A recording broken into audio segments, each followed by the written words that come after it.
Hi, and welcome back to Reddit Whispers.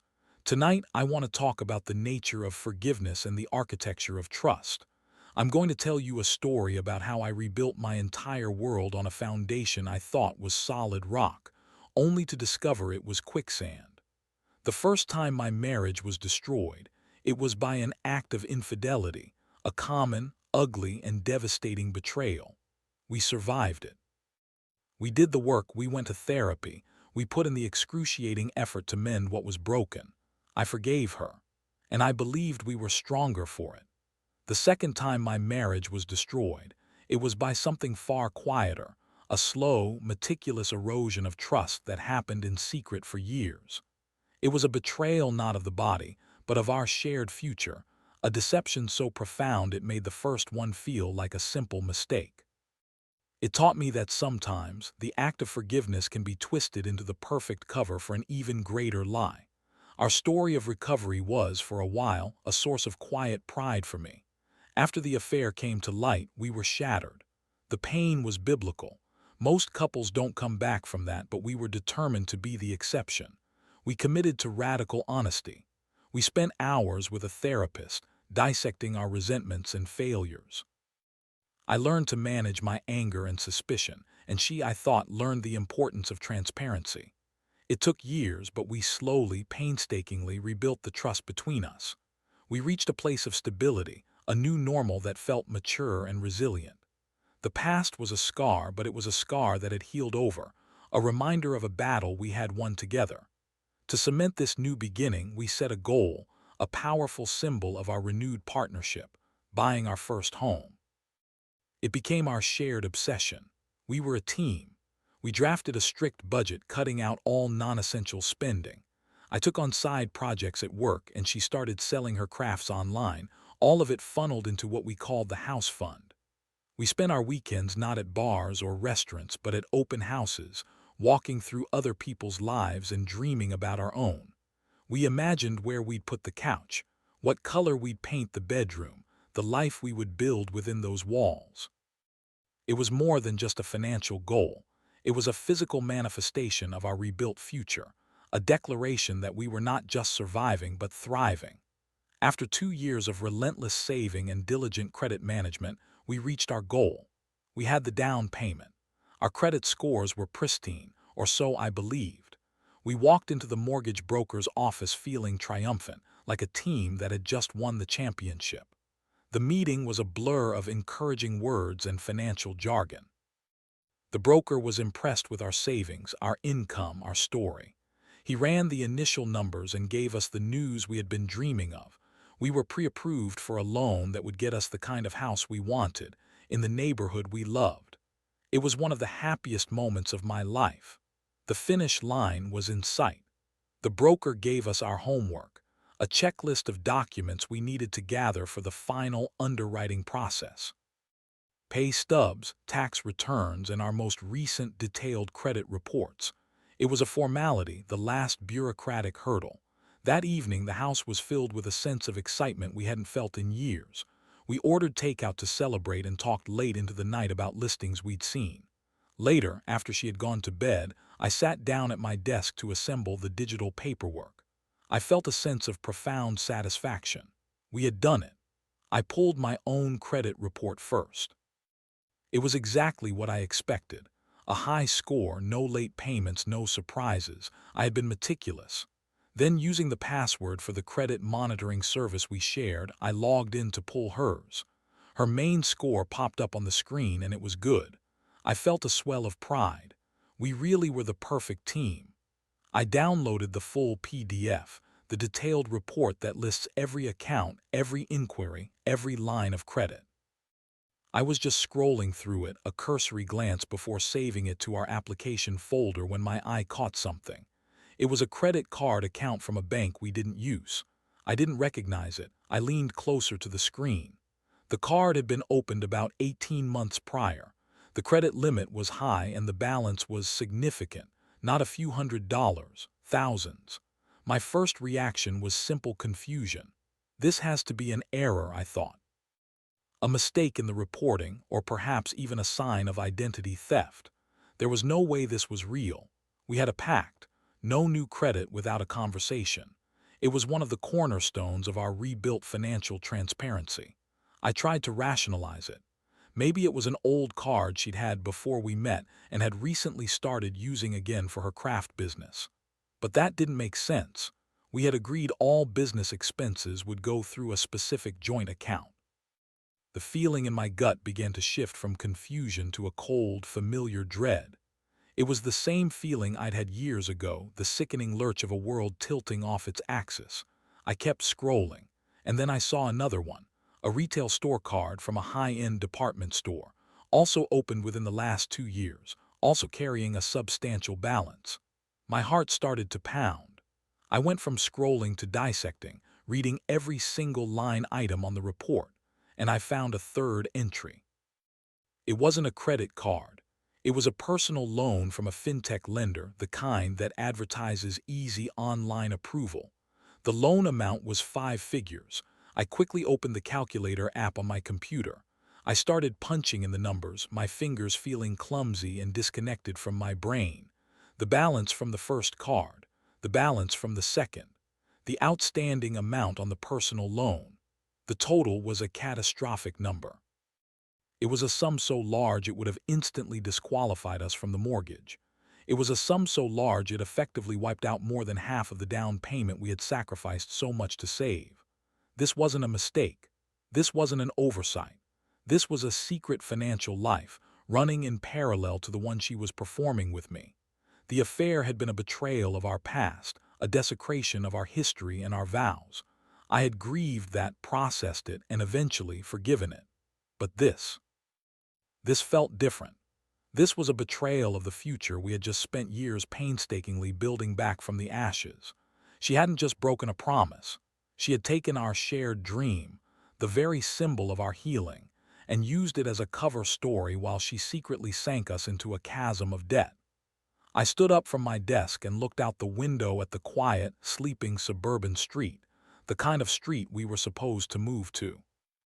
The trust I had so proudly rebuilt, piece by painful piece, crumbled into dust in a matter of minutes, and I was left with the sickening realization that I had forgiven a woman who never truly stopped betraying me.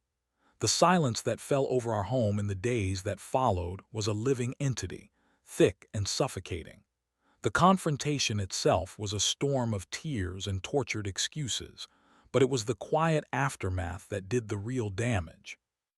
We were two ghosts haunting the same space, the air between us crackling with the unspoken truth. Her explanation was a textbook narrative of shame and fear. It had started, she claimed, with small, justifiable purchases. A new dress to feel good about herself, a nice dinner with friends to reclaim a sense of normalcy after the bleakness of our recovery period. She was ashamed to ask me for the money, feeling she didn't deserve any indulgences. So she opened a credit card just for little things, intending to pay it off immediately. But the secret was a thrill and the spending was a balm. It became her private rebellion. The lies grew and the debt snowballed. She was always going to tell me, she insisted. She was just waiting for the right moment, for a bonus at work, for her craft business to take off. She was going to be the hero who solved the problem she alone had created. The excuses washed over me, but I heard none of them. All I could hear was the screeching dissonance between her words and her actions.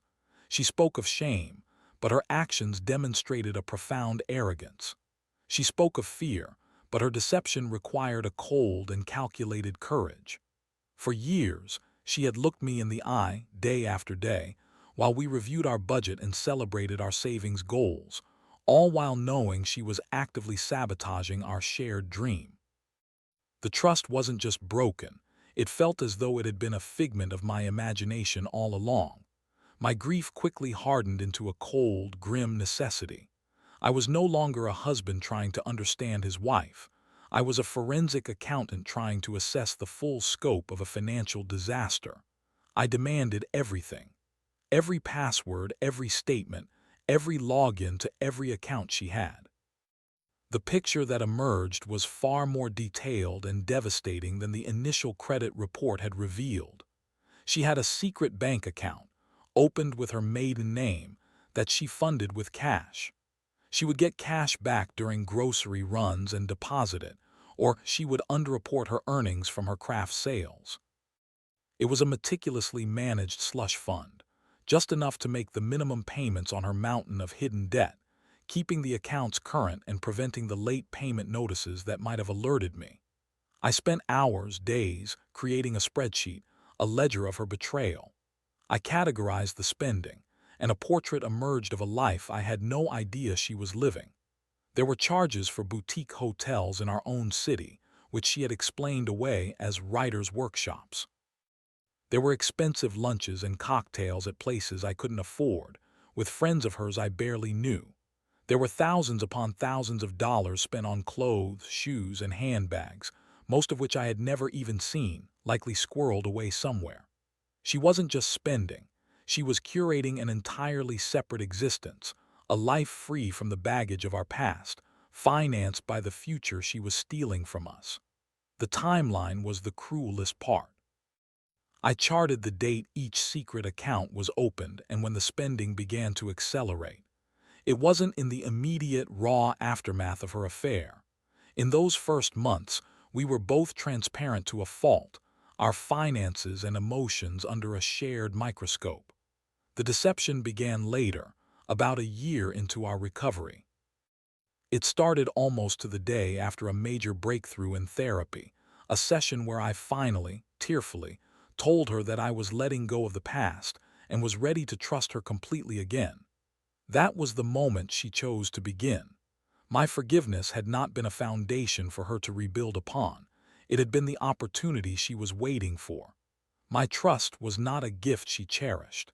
It was the blind spot she needed to operate in the shadows. All the emotional work, the painful late-night conversations, the shared vulnerability that I thought was healing us, it had all been a lie. She had performed the role of the remorseful, rebuilding wife flawlessly, all while running a covert operation against our future. The shared dream of the house, the one thing that had propelled me forward, now felt like the most elaborate piece of her deception. She had co-opted my dream and used my enthusiasm for it as the perfect cover. My focus on our shared goal blinded me to the reality of her actions. Every extra shift I worked, every small luxury I denied myself for the house fund, was money she was simultaneously negating with a secret swipe of a credit card. Eventually, I had to make the call. My voice was a monotone, devoid of all emotion, as I spoke to the mortgage broker. I told him that due to a sudden and significant change in our financial circumstances, we had to withdraw our application. I didn't offer any details. I couldn't. The humiliation was a physical weight pressing down on my chest. The broker was kind, expressing his sympathy and telling us to call him again when things stabilized. I knew I never would. I hung up the phone and the dream of the house died. It wasn't just the loss of a property, it was the implosion of a future. The four walls we had dreamed of were meant to be the container for the next chapter of our lives, a chapter of stability and peace. Now I saw that it was all a fantasy. The foundation wasn't just cracked, it had never been poured in the first place. I was standing in the ruins of a life I had built twice, and I had to face the terrifying truth that the person I had built it with was the one who had set the fire. The affair had burned our past, but this quiet, insidious campaign of financial deceit had consumed our future entirely. I existed in a state of suspended animation for weeks. The explosive emotions of the initial discovery gave way to a vast, gray numbness. The house was no longer a home. It was a holding cell shared by two inmates who refused to speak to one another. I had forgiven her once, for a betrayal I thought was the ultimate sin in a marriage. The question that now looped endlessly in my mind was, can a person forgive two unforgivable things? And if they do, what does that make them? I began to weigh the two betrayals against each other on a grim, internal scale. The affair was a firestorm, a sudden, passionate, and destructive act that violated our history and our vows. It was about desire and a moment of profound weakness. This betrayal, the debt, was different. It was a slow, creeping ice age. It wasn't a single act, but thousands of them. It was a conscious, deliberate choice made every single day for years. Every time she used a hidden card, every time she diverted cash into a secret account, every time she lied to my face about our shared finances, she was choosing to betray me again. The affair was a crime of passion. This was a premeditated fraud. It was, in its own cold and calculated way, far more intimate and far more cruel. It wasn't just about money. It was about her looking at the future we were building, the one I was pouring my soul into, and deciding it was worth less than a new pair of shoes or a secret weekend away. I couldn't talk to anyone about it. My friends and family had been so proud of us for overcoming the affair. They saw me as strong, forgiving. To admit this second failure felt like admitting that my forgiveness was a foolish mistake, that I was a gullible chump who had been played twice by the same person. The shame was suffocating. So I sought anonymity. I found an online support forum, not for infidelity, but for something far more specific, a group for people whose lives had been upended by the secret financial deceit of a partner. I never posted. I just read. For hours, I scrolled through stories that were eerily similar to my own. I read about husbands who had discovered secret gambling habits that had devoured their children's college funds, wives who learned their spouses had secretly taken out a second mortgage on their home to fund a failing business, partners who found out their entire financial stability was a lie. In these stories, I saw the same patterns of behavior my wife had exhibited. The initial small lies, the shame that paradoxically fueled more deception, the desperate magical thinking that they could somehow fix the mess before they were caught. Reading these accounts did something profound. It depersonalized the betrayal. I started to see my wife less as a uniquely malicious monster designed to destroy my life, and more as a deeply broken person. She was an addict. Her drug of choice wasn't alcohol or gambling, it was deception itself. The spending was just a symptom. The real addiction was to the secret, the double life, the thrill of maintaining a carefully constructed facade. And like any addict, she would sacrifice anything and anyone, our marriage, our future, my trust, to protect her addiction. This new perspective didn't excuse her actions, but it explained them. It also led me to a terrifying conclusion. I couldn't fix her. My forgiveness hadn't healed her, it had enabled her. My trust wasn't a balm, it was a blindfold. I realized I needed to understand the why on a deeper level. The excuse that she was just trying to feel better was a superficial answer to a much deeper problem. My role shifted from accountant to archaeologist. I began to excavate our recent past, sifting through the digital artifacts of our life together. I went through old shared calendars, email archives, her social media history. I started to cross-reference her secret spending with the timeline of our marital recovery. A chilling pattern emerged. The largest spending sprees, the biggest lies, almost always followed moments of our greatest intimacy and progress. I found an email chain from 2 years ago where we had a profound breakthrough in our communication, leading to a wonderfully connected weekend.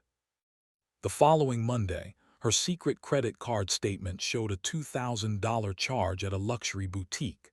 I found a text exchange where I praised her for her commitment to our new beginning, telling her how proud I was of her. 2 days later, she took out the high-interest personal loan. It was a clear and undeniable pattern of self-sabotage. Every step forward we took together, she would take a corresponding step back in her secret life. She didn't want to heal.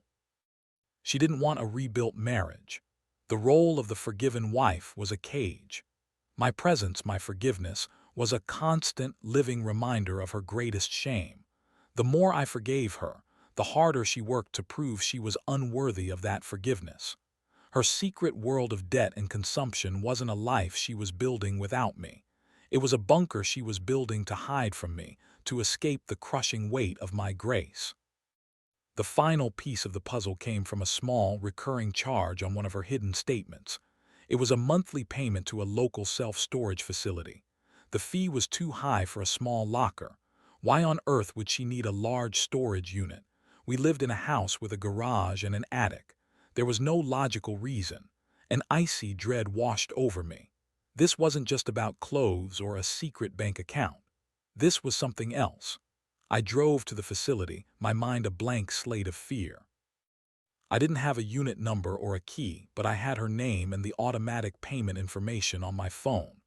I concocted a story for the man at the front desk that my wife had sent me to drop off some boxes and I'd foolishly forgotten the unit number. He was hesitant at first, but I was calm and polite, and the details I provided were convincing enough. He looked up her name and gave me the location. Section C, Unit 42. It was a large, climate-controlled indoor unit. The lock was a simple 4-digit combination lock, the kind she used for our suitcase. I knew her standard combinations: her birthday, my birthday, our anniversary.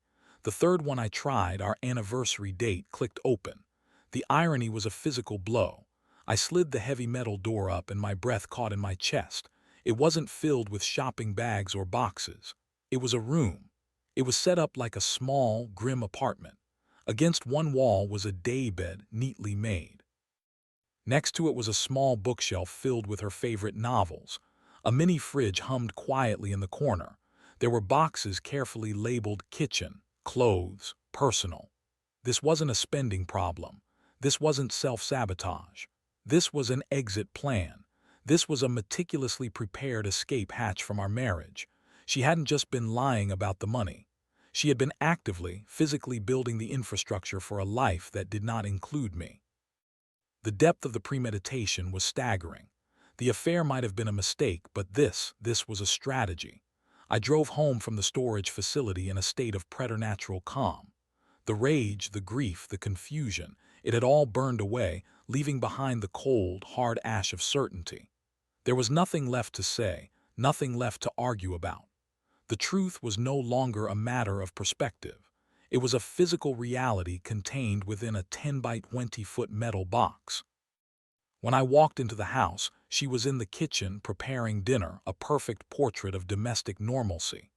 The dissonance between the woman in front of me and the evidence of her profound deception was dizzying. I didn't raise my voice. I didn't accuse her of anything.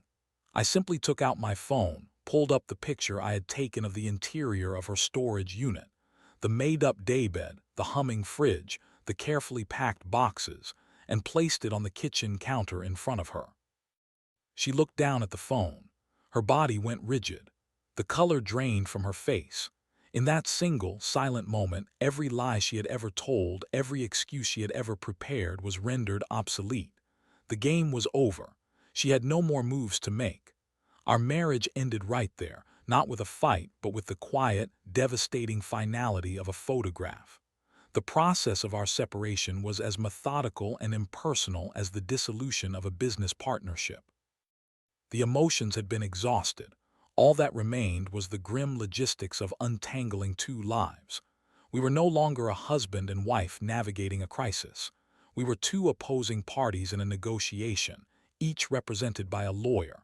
And in that negotiation, I learned the final, bitter lesson of her betrayal. Because we lived in a community property state, the debts she had incurred in secret during our marriage were considered marital debts. I was legally responsible for half of them. The injustice was breathtaking. Not only had she systematically betrayed my trust and sabotaged our future, but I was now legally obligated to pay for the privilege. I was being forced to finance my own destruction. The years that followed were a long, arduous climb out of the crater she had left in my life. I was doubly broken, forced to recover from two monumental betrayals, but this time I was utterly alone.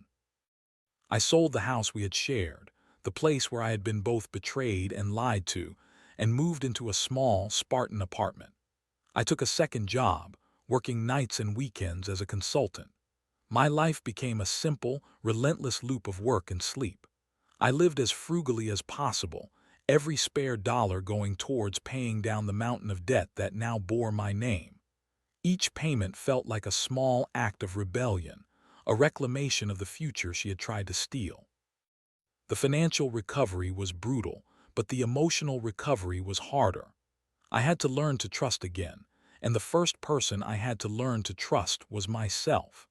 I had to forgive myself for my own blindness, for wanting to believe in the story of our recovery so badly that I missed the glaring red flags. I had to accept that my capacity for forgiveness had been used as a weapon against me. I focused on rebuilding my life on a foundation of absolute radical honesty, first and foremost with myself. Slowly, painstakingly, things began to change. The debt dwindled. My second job became a successful consulting business. After 5 years of relentless work, I was finally free. My credit score, once in ruins, was pristine. I had saved enough for a down payment on a small condo, a dream I had been forced to defer but had never completely abandoned. One afternoon, a letter arrived. The return address was unfamiliar, but I recognized the handwriting instantly. For a moment, I considered throwing it away unopened, but curiosity won. Inside was a short, simple note. She wasn't asking for anything. She wrote that she was in a recovery program for debt and compulsion and that she was finally confronting the source of her dishonesty. She apologized, but it wasn't a blanket apology for everything. It was specific. She said she was sorry not just for the lies, but for taking the gift of my forgiveness after the affair and twisting it into a shield for more deceit. She wrote, "I didn't know how to live as a forgiven person, so I chose to live as a guilty one in secret." It was the first truly honest thing she had communicated to me in almost a decade. I folded the letter and put it away. It didn't change what she had done, and it didn't magically heal the scars. But it offered a final, quiet sense of closure. Her betrayal had taught me a brutal lesson. Some broken things can be mended, but some things are broken at their core, in a way that no amount of love or forgiveness can fix. My mistake was not in forgiving her. My mistake was in failing to realize that the first betrayal was merely a symptom of a much deeper sickness. Today, I am on the verge of buying my own home. It's smaller than the one we dreamed of, but its foundation is infinitely stronger. It is built not on a shared dream, but on my own resilience, my own integrity, and the hard-won knowledge that the most important trust you can ever build is the trust you have in yourself. Thank you for tuning in to Reddit Whispers. We've all faced moments when everything felt broken. What was your turning point? Leave it in the comments because your experience might be exactly what someone else needs to hear right now.